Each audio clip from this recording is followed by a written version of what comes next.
Now, here's the thing that happens.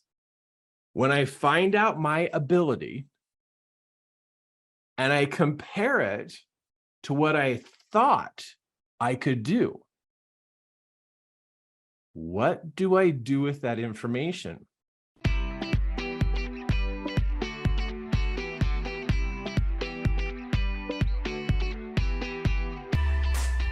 Here's the clincher. When you go to exercise, you're actually finding out how strong you are and how weak you are.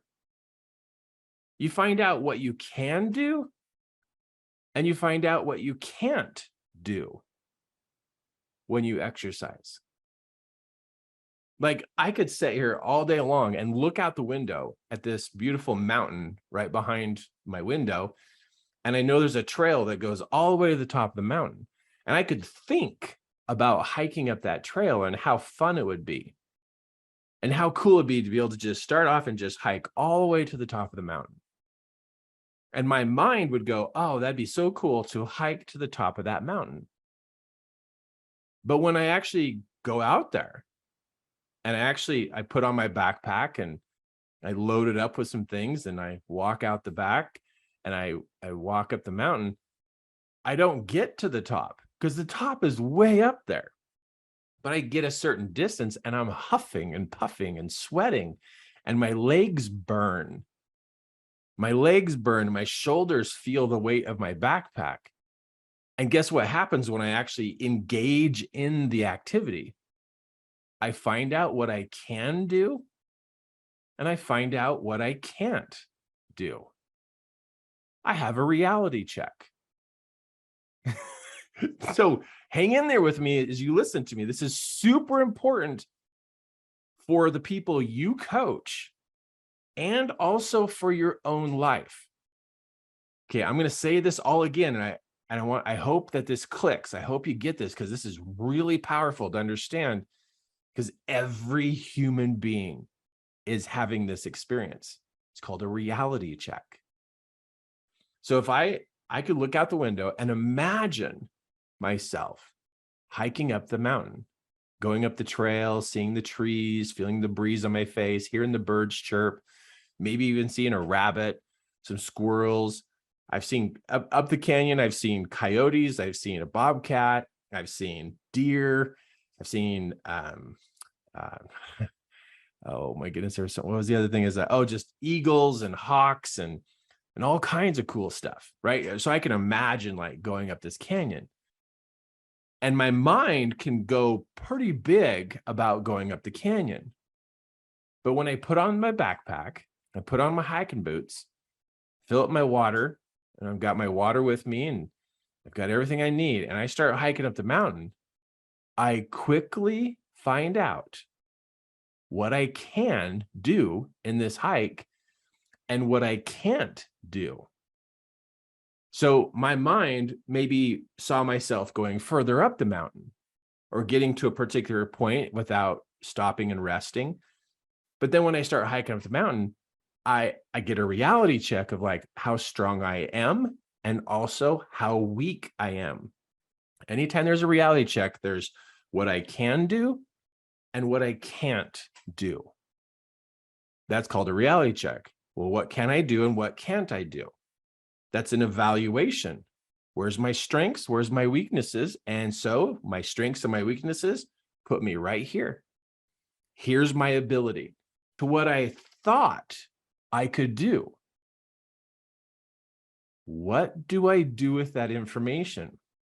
Do I get invigorated by that information when I compare what I currently can do, what my reality is, compared to what my imagination was? Now, this is huge, huge, huge. Listen. So here's reality and here's my imagination. So here's my imagination or visualization, and here's my reality. There's a gap. There's a gap between reality and imagination. What happens to me in that moment? I could go one of two ways. That could motivate me to practice more to exercise more, or I could completely implode and be like, oh, I can't do this. I wasn't meant for hiking up the mountain. I wasn't meant for hiking because I can't get to the top in one time. So this is a very interesting point. What happens is when we actually engage in the activity, we find out reality. Our strengths and our weaknesses put us in a particular point, and it's called reality. This is what I can do, and this is what I can't do. This is called reality. So now I have reality, but my mind had an imagination, or I was using visualization, and I saw myself at a particular level. Here's reality, here's my imagination and visualization, and there's a gap. With that gap, how do I respond to that gap? Do I look at that and go, oh my goodness, I've got to exercise more. I've got to get out and do this more. I've got to eat healthier. I got to get a little bit more sleep. I need to hydrate myself better so I can close that gap and get closer to what I visualize. Am I motivated by the gap, or do I judge the gap and then I condemn myself for not being able to live up to my visualization and my imagination because here's my reality? What do I do with that gap? Do I condemn, or do I get excited that it's still possible? Now, I hope you're still with me on this because there's two parts to this. One is that it's very common to avoid reality. It's very common to avoid reality because as long as you don't know where reality is, imagination seems like it's so easy. Like I could just climb to the top of that mountain. I could just go anytime I want. I'm just going to go outside. I'm just going to climb to the top of the mountain. So as long as I don't know my reality, I can have hope in my imagination, right? I can have hope in my imagination. I can hope for the fact I can climb to the top of that mountain, and it gets me excited. I'm just excited about the opportunity to get to the top of the mountain and go hiking to get there. But if I start to hike and I find out reality, maybe the gap is bigger than what I thought. And maybe the gap is big and it's like, wow, I imagine myself getting to the top of the mountain and I only got 15 minutes up the mountain and my legs are burning and I'm breathing hard. This is reality. What happens to my hope? Does my hope die because my reality is further down than where I thought I was, my imagination, my visualization? What if my gap is big, does my hope die? Does my motivation die? And see, this is what you're going to find as a coach. As you coach people, whatever topic you are coaching on, you're going to see the same psychological experience happen to your clients and to yourself and your clients. Is this process of, number one, people avoid finding reality. Like they don't even want to know. Because if they find reality, maybe now they're lower than what they thought, and now their hopes are going to be crushed, and now they're just going to be depressed. So they avoid reality. The second issue is, what do they do with the gap? Does the gap cause them to be bummed out? Does it cause them to give up?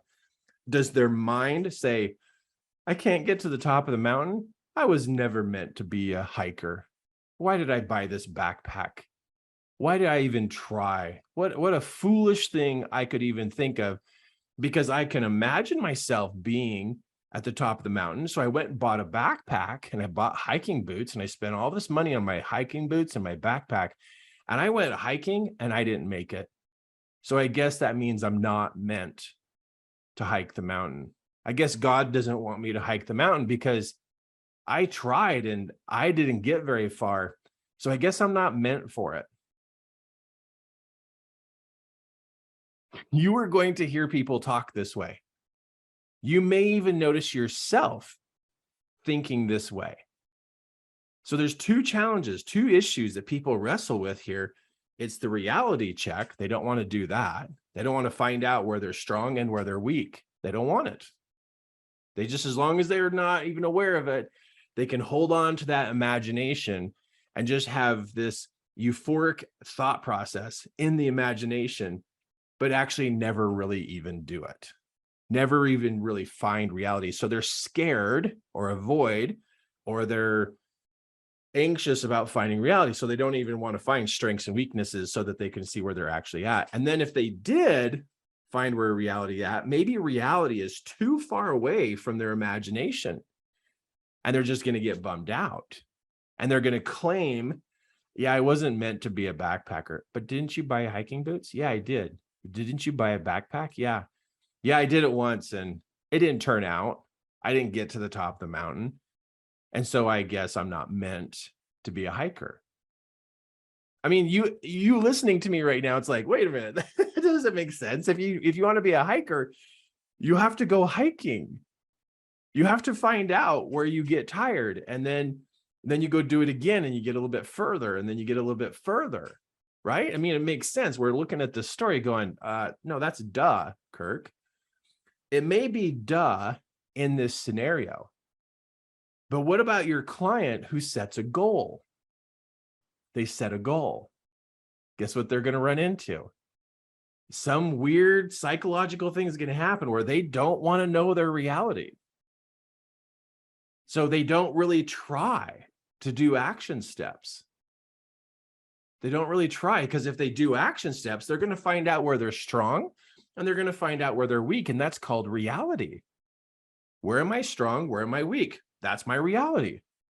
That's where I'm currently at, is my reality. But you might notice your clients don't do their action steps. And you'll be like, why are they not doing their action steps? And the answer is they're avoiding reality. They're avoiding it.